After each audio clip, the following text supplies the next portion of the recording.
बिस्मिल्लाहिर्रहमानिर्रहीम। अस्सलामुअलैकुम रहमतुल्लाहि व बरकातुहू। Dear students, mathematics class 7 chapter number 10 fundamentals of geometry. Topic है आज का कंग्रेंट ट्राइंगल्स। उसके साथ हम एक्सरसाइज 10.3 भी सॉल्व करेंगे इंशाल्लाह। कंग्रेंट ट्राइंगल्स वो ट्राइंगल्स होती हैं जो दो ट्राइंगल्स सेम शेप भी रखती हों, सेम साइज़ भी रखती हों और उन सब के एंगल्स दूसरी ट्राइंगल के सारे एंगल्स आपस में सेम हों। जैसा कि एंगल ए है, एंगल एफ, ये दोनों एंगल सेम है, इसलिए ये कंग्रेंट एंगल है। एंगल ए कंग्रेंट है एंगल एफ के, एंगल बी कंग्रेंट है एंगल डी के, क्योंकि ये भी बी का भी वही एंगल है और सी डी का भी वही एंगल है। एंगल सी कंग्रेंट है एंगल ई के, एंगल सी कंग्रेंट है एंगल ई के, क्योंकि एंगल सी का भी वही एंगल है और पॉइंट ई जो है इधर भी वही एंगल बनता है, लिहाजा ये आपस में कंग्रेंट है। अब लाइन ए बी जो है ये कंग्रेंट है लाइन डी एफ के, क्योंकि ये सेम डायरेक्शन में है और साइज़ भी सेम है। लाइन ए सी जो है वो लाइन एफ ई के बराबर आएगी। लाइन ए सी जो है वो एफ ई के बराबर है और लाइन बी सी जो है हमारे पास वो लाइन डी ई के बराबर आ गई। ये सारे हमने कंग्रेंट है, हमारे पास जितना हमने निशानदेही की है ये सारे कंग्रेंट है, लिहाजा ट्राइंगल ए बी सी जो है, ट्राइंगल ए बी सी वो कंग्रेंट होगी ट्राइंगल डी ई एफ के। अब क्वेश्चन सॉल्व करते हैं।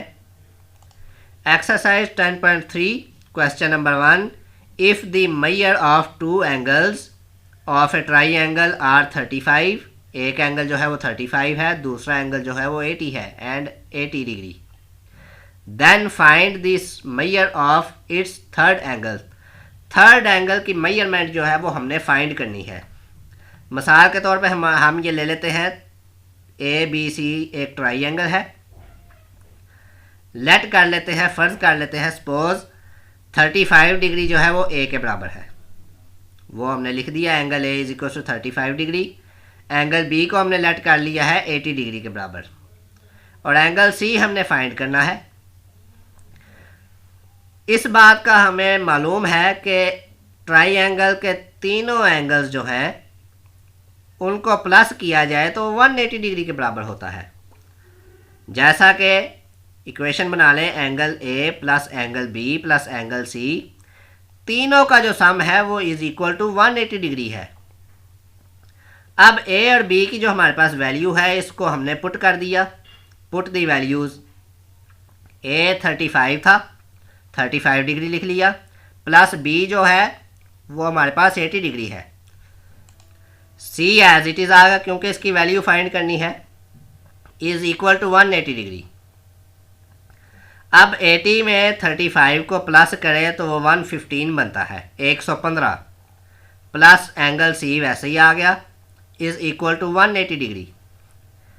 अब चूंकि हमने सी फाइंड करना है, लिहाजा 115 जो है इधर से जो प्लस सी के साथ हो रहा है, सी को हमने सेपरेट करना है। इसको फिर हम सब्ट्रैक्ट करेंगे 115 को बोथ साइड पे, subtract 115 degree on both sides. 115 minus 115 plus angle C is equal to 180 degree minus 115 degree. 115 plus का है, ये माइनस का 115 डिग्री है, ये आपस में कैंसिल हो गए, एंगल सी हमारे पास बच गया, इज इक्वल टू 180 डिग्री में से जब 150 डिग्री माइनस करेंगे तो हमारे पास 65 डिग्री आ जाता है। एंगल सी हमारे पास जो कि थर्ड एंगल हमने फाइंड करना था वो निकल आया 65 डिग्री। क्वेश्चन नंबर 2 है हमारे पास, in the given figure angle A congruent है एंगल 3 के साथ एंड एंगल 2 कंग्रेंट है एंगल 4 के साथ, then prove that triangle A B D congruent है ट्राइंगल बी डी सी के। क्वेश्चन में हमें मालूम है कि एंगल ए जो है वो कंग्रेंट है एंगल 3 के साथ, एंगल 1 जो है वो कंग्रेंट है एंगल 3 के साथ एंड एंगल 2 जो है वो कंग्रेंट है एंगल 4 के साथ। कैसे कंग्रेंट है? एंगल 1 जो है ये बी डी जो लाइन है इसके ऊपर अगर एंगल देखें ये वाला, तो एंगल 1 जो बनता है वो ये एंगल 3 का भी सेम है। डी को उल्टा करके बी डी के ऊपर रखेंगे तो एंगल 3 और एंगल 1 हमारे पास वो सेम होगा। इसका मतलब है ये अपोजिट साइड पे है लेकिन है सेम, इसलिए ये हमारे पास कंग्रेंट है। एंगल 1 एंगल 3 का कंग्रेंट है, ये क्वेश्चन में गिवन है, लिख लिया। एंगल 2 भी एंगल 4 के कंग्रेंट है, क्वेश्चन में ये भी गिवन है, सो लिख लिया। हमें मालूम है कि ये कंग्रेंट है आपस में। उसके बाद एंगल सी जो है, एंगल सी फाइंड करें तो एंगल ए के बराबर एंगल ए भी फाइंड करेंगे और एंगल सी भी फाइंड करेंगे, तो दोनों सेम है लेकिन अपोजिट साइड पे है, इसलिए ये दोनों भी कंग्रेंट हुए। एंगल सी जो है वो एंगल ए के कंग्रेंट आ गया। एंगल ए डी जो है वो कंग्रेंट आ गया हमारे पास एंगल सी डी के। ये भी चूंकि सेम है, डायरेक्शन सेम है लेकिन अपोजिट साइड पे है। एंगल सेम बनता है लेकिन अपोजिट साइड पे है, इसलिए एंगल ए डी और जो है सी डी ये आपस में कंग्रेंट है। बी डी के कंग्रेंट है क्योंकि ये इक्वल है, दो ट्राइएंगल्स की कॉमन लाइन है। ये कॉमन लाइन जो होगी वो कंग्रेंट है आपस में ही, बी डी के ही कंग्रेंट आएगा। उसके बाद ए बी की डायरेक्शन जो है, एंगल जो है वो कंग्रेंट है बी सी के साथ, क्योंकि ये दोनों एंगल सेम है लेकिन अपोजिट साइड पे है, लिहाजा एंगल ए बी कंग्रेंट हुआ एंगल बी सी का। जब ये हमें सारा मालूम हो गया कि ये सारे आपस में कंग्रेंट हैं, तो हमारे पास प्रूव हो गया कि ट्राइएंगल ए बी डी ये कंग्रेंट है ट्राइएंगल बी डी सी के, जो कि हमारे पास प्रूव हो गया और यही हमने प्रूव करना था। क्वेश्चन नंबर 3 है, if the bisector of an angle of a triangle bisects its opposite side then prove that the triangle is an आइसोसाइकल ट्राइएंगल।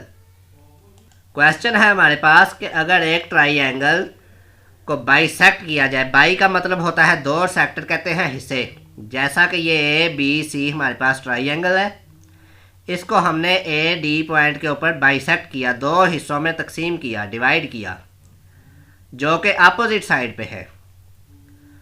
तो प्रूव हमने करना है कि ये ट्राइएंगल जो है आइसोसाइकल ट्राइएंगल है। आइसोसाइकल ट्राइएंगल वो ट्राइएंगल होती है जिसको जब बाइसेक्ट किया जाए, दो हिस्सों में किया जाए, वो दोनों हिस्से बराबर हों आपस में।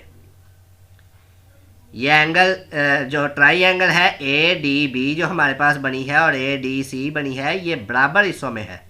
ए डी बी बराबर है ए डी बी सी के, ए डी सी जो है वो ए डी बी के बराबर है, इसलिए इसे आइसोसाइकल कहते हैं। इसको सॉल्व करते हैं। लाइन ए डी जो है वो कंग्रेंट है लाइन ए डी के, क्योंकि ये कॉमन लाइन है, दोनों ट्राइएंगल्स दोनों साइड, एक ये ट्राइएंगल है और एक ये ट्राइएंगल बन गई है, इसकी कॉमन लाइन है, इसलिए ये आपस में कंग्रेंट होगी। और बी डी लाइन जो है बी डी ये कंग्रेंट है डी सी के, क्योंकि ये सेम है, डायरेक्शन भी सेम है और लेंथ भी सेम है, इक्वल है आपस में। इक्वल ट्राइएंगल्स को आइसोसाइकल कहते हैं। चूँकि ये दोनों बी डी और डी सी जो है ये इक्वल है, इसलिए ये कंग्रेंट होंगी, लिहाजा हमारे पास प्रूव हुआ triangle B A D congruent है ट्राइएंगल सी ए डी के। चूँकि ये दोनों आइसोसाइकल हैं, बराबर हैं, लिहाजा कंग्रेंट होगी। हैंस प्रूव हो गया हमारे पास triangle A B C is आइसोसाइकल ट्राइएंगल। ये जो हमारे पास ए बी सी ट्राइएंगल है ये आइसोसाइकल है। क्वेश्चन नंबर 4 है, इन द गिवन फिगर, ये जो फिगर है एल एन कंग्रेंट है एम पी के, ये क्वेश्चन में ही गिवन है, एंड एल पी कंग्रेंट है एम एन के, then prove that angle P congruent है एंगल एन के and angle L M N congruent है एंगल एम एल पी के। ये प्रूव करना है हमने, लिहाजा हमारे पास ये एक डायग्राम है, बुक में क्वेश्चन में ये ऊपर वाली लाइन नहीं शो की गई। जब तक ये शो नहीं करेंगे हमारा क्वेश्चन नहीं कंप्लीट होता। क्वेश्चन में हमारे पास गिवन है कि P कंग्रेंट है N के, क्योंकि ये P का भी ये एंगल जो है आपस में और ये एंगल जो है सेम है, और N का भी ये जो एंगल है 90 का बनता है, और ये जो है ये भी सेम है, इसलिए P कंग्रेंट है N के, ये गिवन है हमारे पास। लिहाजा आगे देखते हैं, एंगल P जो है वो कंग्रेंट है एंगल M के, क्योंकि ये तीन डायरेक्शंस में जो एंगल है हमारे पास पॉइंट M के ऊपर भी वही एंगल है सेम, इसलिए एंगल P कंग्रेंट है एंगल M के भी हो गया, और एंगल P जो है वो एंगल L के भी कंग्रेंट है, क्योंकि ये तीन एंगल्स जो है ये सेम है, और ये तीन एंगल्स भी जो हैं ये भी सेम है, सेम डायरेक्शन में है, इसलिए ये P जो है वो N के साथ भी कंग्रेंट हो गया, M के साथ भी और L के साथ भी। अब एंगल N है, इसी तरह सिमिलरली उसी तरह एंगल N कंग्रेंट हो जाएगा L के साथ, N कंग्रेंट हो जाएगा M के साथ भी, और N जो है ये कंग्रेंट है MP के, जो कि हमारे पास क्वेश्चन में गिवन है, और LP जो है वो MN के कंग्रेंट है, जैसा कि ये LN हमने दिखाया है ये MP के कंग्रेंट है, क्योंकि ये सेम डायरेक्शन है, और NP जो है NP वो हमारे पास ML के कंग्रेंट है, ये लिखा हुआ है। LP MN के कंग्रेंट आ गया, लिहाजा हमारे पास ट्राइंगल एक बनी एंगल LMN, ये कंग्रेंट है एंगल MLP के, जो कि हमारे पास गिवन है, यही हमने प्रूव करना था। सबसे पहले हमने ये वाली ट्राइंगल ली LMN, ये कंग्रेंट हो जाएगी हमारे पास MLP के, जो कि हमारे पास मतलूब था। क्वेश्चन नंबर 5 है, in the given triangle ABC CD perpendicular है AB के and CA congruent CB, then prove that AD congruent BD and angle ACD congruent angle BCD। जो हमारे पास गिवन ट्राइंगल ABC गिवन है, दी गई है, उसमें लाइन CD जो है वो परपेंडिकुलर है लाइन AB के ऊपर, जो कि 90 का एंगल बनाती है, उसे परपेंडिकुलर कहते हैं, और ये हमें गिवन है। लाइन CA कंग्रेंट है लाइन CB के, लाइन CA जो है वो कंग्रेंट है लाइन CB के, जो कि ये भी क्वेश्चन में ही गिवन है। लिहाजा प्रूव करना है हमने कि लाइन AD जो है वो कंग्रेंट है लाइन BD के, और एंगल ACD कंग्रेंट है एंगल BCD के, ये हमने प्रूव करना है।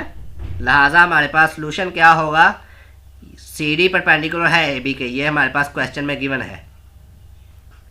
एंगल A कंग्रेंट है एंगल B के, चूँकि एंगल A भी वही एंगल है जो B का एंगल है, लिहाजा ये आपस में कंग्रेंट होंगे, सेम एंगल है।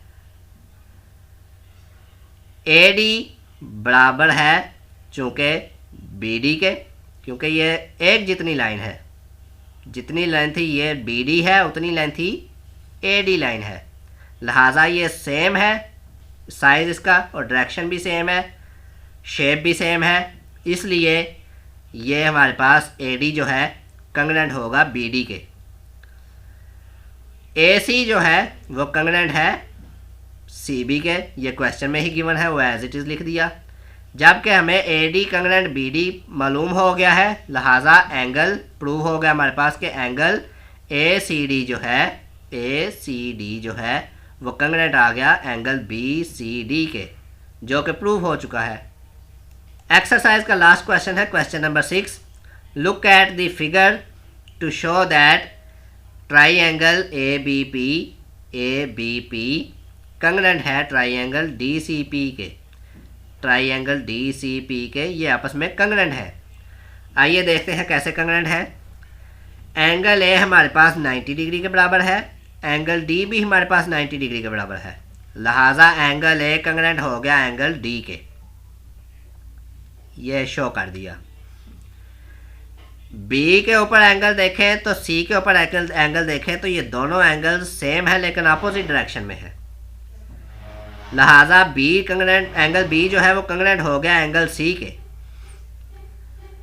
एंगल लाइन जो है AB वो कंग्रेंट है लाइन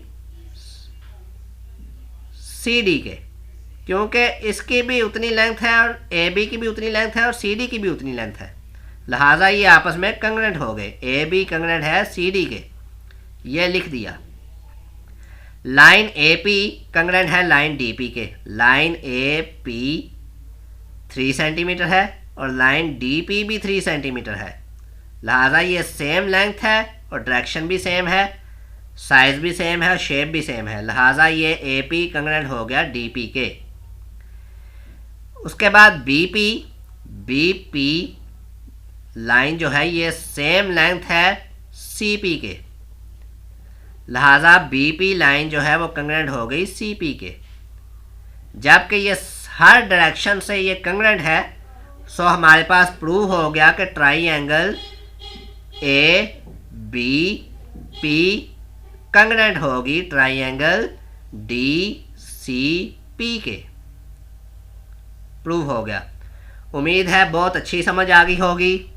किसी चीज़ में कोई कन्फ्यूजन हो आप लोग YouTube के कमेंट बॉक्स में ही पूछ सकते हैं, इंशाल्लाह प्रॉपर आंसर मिलेगा। और अगर खुद समझना चाहें तो 2-3 दफ़ा वीडियो को रिपीट करके देखें तो इंशाल्लाह समझ आ जाएगी। Thank you.